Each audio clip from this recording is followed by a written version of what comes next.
On the 6th of Sivan, we celebrate Shavuot. Ask any Jewish child what this holiday is about, and they'll tell you it's when Hashem gave us the Torah. When we look in the Chumash, we don't see any mention of Matan Torah alongside Shavuot.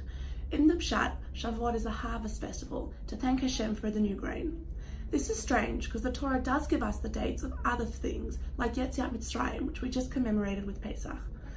So how do we know that Shavuot is Matan Torah, and why doesn't the Torah mention it? So the simplest answer for how we know that Shavuot is when we got the Torah is that Chazal calculated it in the Mechilta. Now, while laymen may not be able to arrive at this answer that way, counting backwards from Yom Kippur, when the second Luchot were given, using the details given in Dvarim between Chet HaEgel and Yom Kippur, we can arrive at the date of Shavuot as the time of Matan Torah. Now that we know that Shavuot is the date of Matan Torah, what are the thematic links between the harvest aspect of the holiday and Matan Torah?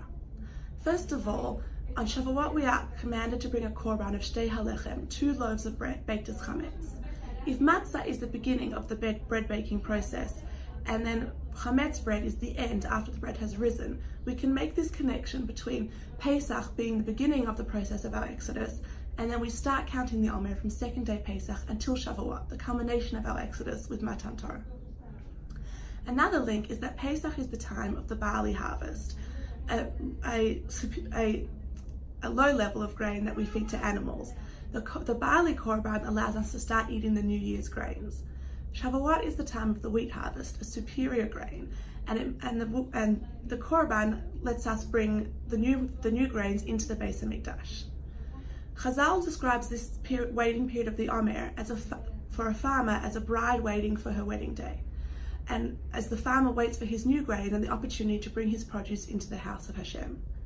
So too, Pesach is described as Bnei Israel's engagement to Hashem, and Shavuot is described as the wedding, when we come close to Hashem through the covenant of Matan Torah. So now we see these connections between Shavuot and Matan Torah. Why does the Torah not mention it? We can see this answer in a Rashi on Shmot in Yud Tet Aleph. He asks why the pasuk says on this day instead of saying on that day, which seems more correct. It says on this day because we're supposed to feel like Matan Torah happens every day. Matan Torah isn't a day we're supposed to commemorate once a year. It's something that we're supposed to relive every day.